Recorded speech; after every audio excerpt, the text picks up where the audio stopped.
Let's take a look now at the clip of Deborah on ABC's Good Morning America talking about how she failed the lie detector test. He said, "You failed." And I said, "Failed what?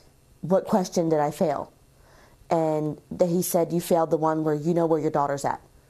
And I said, "That's not possible. I don't know where she's at." And I just proceeded to come unglued. It's not possible, freaking out, telling him no. And he looked in my face and he said, "I met bad mothers like you." And proceeded to say probably something along the lines of, "I need to tell the truth." Now, Mark, I want you to help our viewing audience understand something. Yes. The fact that she failed the question, do you know where your child is, doesn't mean that she knows where the child is.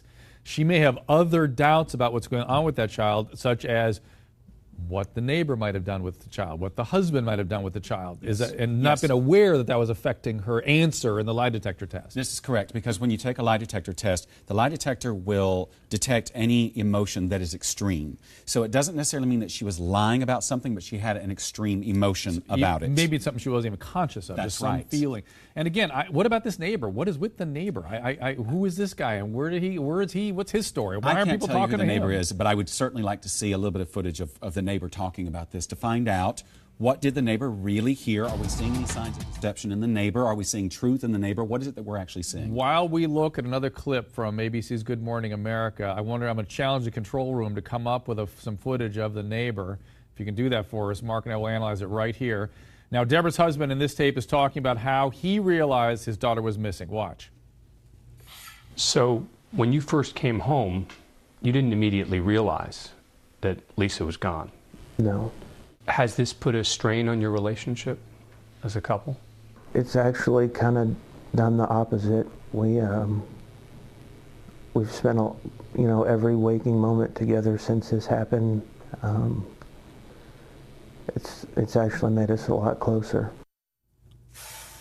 So Mark and I are watching this footage very closely. Also, I want to say the control room yelled back at me that there's no footage on the neighbor. We will go looking for that. So Mark, what did you see in that tape? Yes, two really clear things here, Dr. Drew, is when he's responding and he says the word no, you see him actually swallow hard, and you see a tightening of the lips. So he's swallowing something down. That's right. That's exactly right. He's swallowing something down. It's one of the things that we do when we're nervous or when we're concerned about what might actually come out. A tightening of the lips is the very thing that we would say, which is tighten the lips down. I don't want you to know anything other than no. Swallow, tightening of the lips.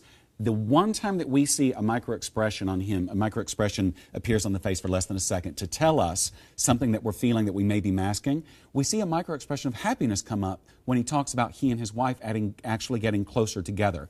I don't know what that means, but I think it's very interesting to see that during this very tumultuous, emotional thing, he actually is feeling a little bit of happiness that he and his wife are having a stronger bond. It seemed weird that he was